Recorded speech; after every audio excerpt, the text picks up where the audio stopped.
दिवस होता चंपाषष्ठीचा.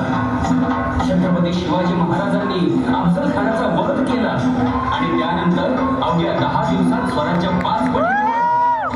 एकीकडे छत्रपती शिवाजी महाराज दक्षिणोत्तर स्वराज्य वाढवत होते, दुसरीकडे स्वतः जिजाऊ साहेब हातात तलवार घेऊन वासोट्यावर गनिमांची झुंज देत होत्या. सगळीकडेच गनिमांना शिकस्त खावी लागत होती आणि मराठ्यांची फते होत होती.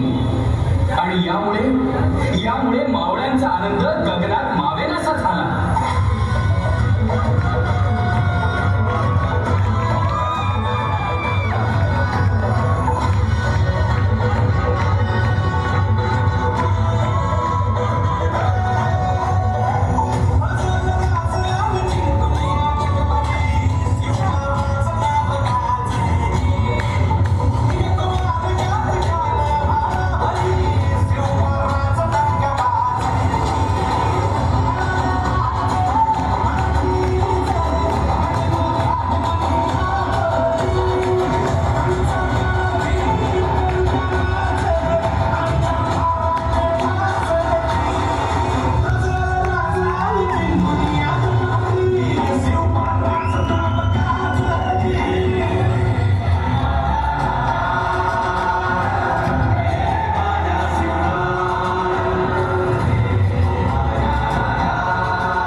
अहो थांबा, तुम्ही नसताना इथलं सगळं कोण सांभाळणार? तुम्ही सोयराबाई, आम्ही? आमच्या अनुपस्थितीत गडाची रयतेची काळजी घ्यायला शिका. जी. साहेब, पण तुम्ही सावता? गेले 4 महिने लेकरं पन्हाळगडावर अडकलेत. त्यांना सोडवायला जायला नको? पण साहेब, तुम्ही राजा तिकडं, तो शास्त्रका नगरून इकडे यायला निघालाय, काय करायचं? येऊ द्यात, पण त्याआधी स्वराज्याचा चिरेटोप सोडवायला हवा. तयारीला लागा. जी.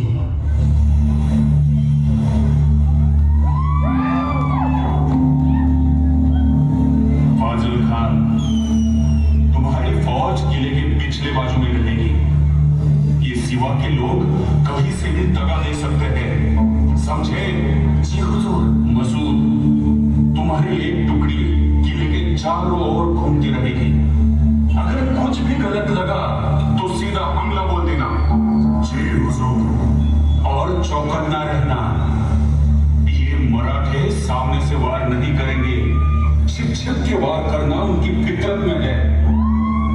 देखते हैं कितने दिन तक सिवा इस किले में छिपेगा. आखिर रसद खत्म होने के बाद नीचे आना ही पड़ेगा. चौकन्ना रहना. कहीं पे भी घेरा कमजोर लगा तो दुश्मन के पहले मैं तुम्हें मार दूंगा, समझे? जी हुजूर.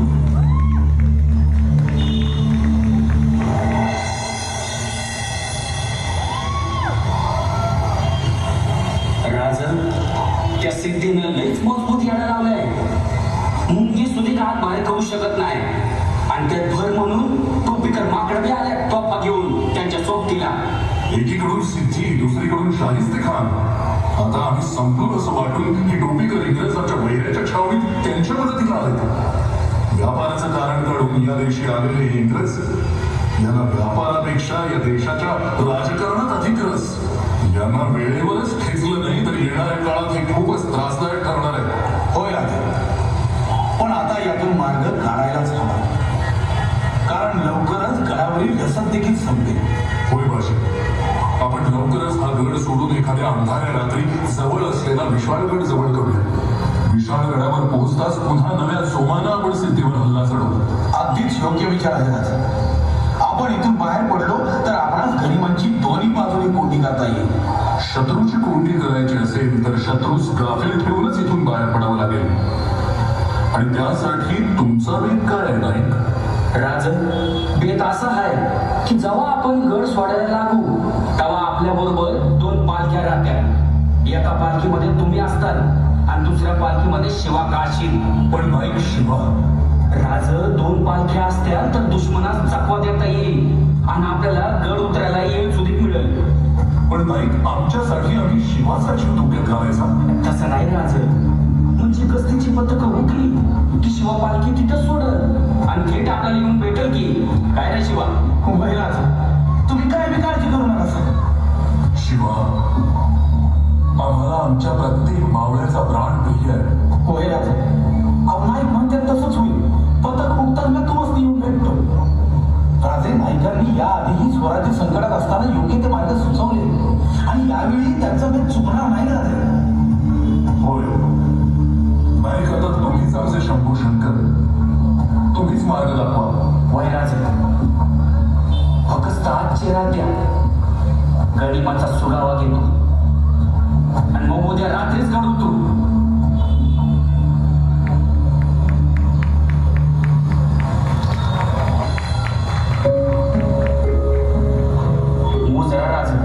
नाईक, आम्ही तुमचीच वाट पाहत होतो. काय खबर? राज, आपल्याला लग्नाला जायचंय. लग्नाला? नाईक काय बोलताय आपण? हो बाजी, तुमच्या ध्यानात नाही आलं वाटतं. थांबा, थोडी इसकटोलं सांगतो. ए गाड्या हो यार,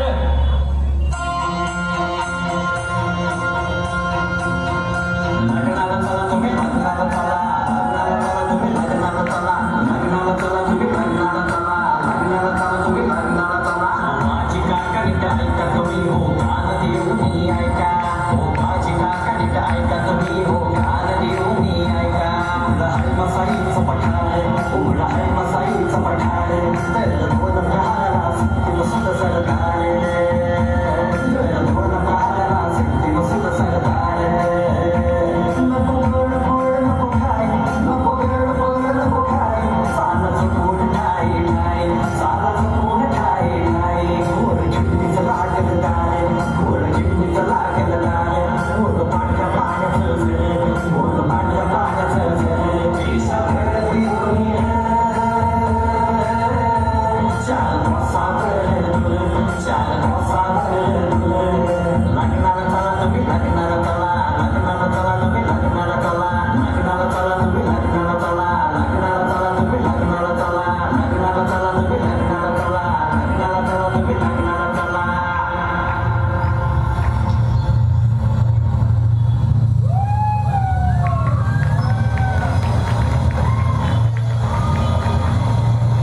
सगळे मागे बसायचे. शिवा, तुम्ही आमच्या सोबत चला.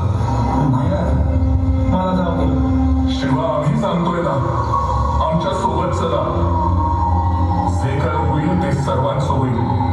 माफ करा राजा, लहान तोंडी मोठा घास घेतो. पण माझं भाग्य किती बघतात, माझ्या आई बापाची पुण्य किती बघतात. राजा, तुमची कापड जाऊ माझ्या अंगात लागली ना, तेव्हा तो शिवा काशीत मिळाला. आता माझ्याची वखस्त तुमचा आता.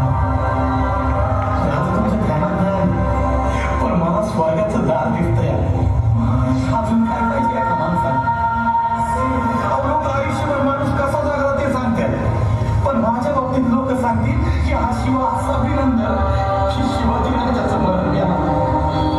अहो, वरून 100,000 वरी जगीन गेला. 1000 वरीचं जगीन. येतो राजा. उजळ. चला आता येणे नका जाऊ.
पुढे जाणार नाही. राजे अहो तुम्ही गनिमांच्या हाती सापडला तर पूर्ण मराठीशाही वाहून जाईल तुमच्या रूपाने.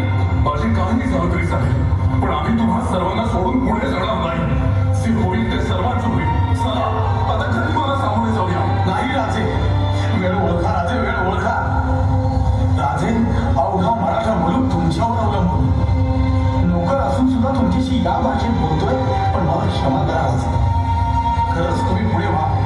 असं समजा की वडिलकीच्या नात्याने तुम्हाला सांगतो, पण कृपया करून राजे आपण पुढे व्हा. राजे लाख मेले तरी चालतील, पण लाखाचा पोशिंदा जगला पाहिजे राजे. लाखाचा पोशिंदा जगला पाहिजे. नाही बाजी, आम्ही आमच्या तमाम भावंडांना इथे सोडून जाणार नाही. काळजी करू नका राजे. राजे आता हीच आमची जागा. कोणाचं नाव कुठे बोललं जातं आणि कोणाचं कुठे, पण आमचं इथे बोललं जाणार. आता हेच आमचं वैकुंठ आणि हीच आमची पंढरी. राजे जसं पांडुरंगा बरोबर त्याच्या भक्तांचं नाव जोडलं जातं, तसं तुमच्या बरोबर आमचं नाव जोडलं जाणार. ही संधी आमच्याकडे गिरावून घेऊ नका राजे. ही संधी आमच्याकडून गिरावून घेऊ नका. नाही बाजी, नाही. राजे तुम्ही जर का आता माझं ऐकलं नाही तर ही तुमची कटार माझ्या काळजात पोचून तुमच्या पायावरती रक्ताचा सडा सांडेन मी. वेळ जवळू नका राजे. गणित जवळ आलाय. तुम्ही या राजे. आम्ही घोड किल्ला अडवू. या तुम्ही. अभय राजे या तुम्ही. राजा आम्ही आहोत, तुम्ही जा राजा.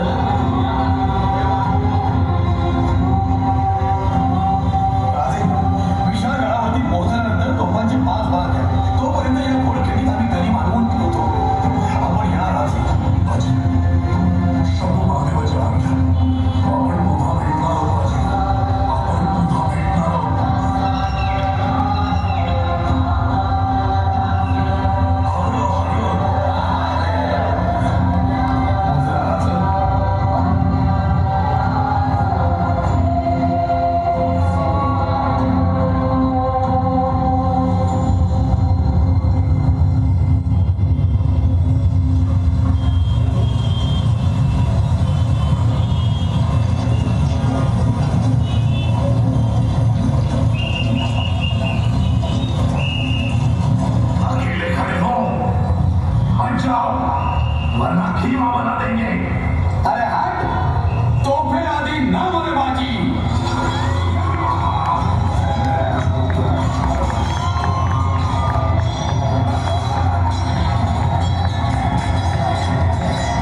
सगळ्यांनी जागेवरती उभं राहा. शिवकर्तन देतो आपण.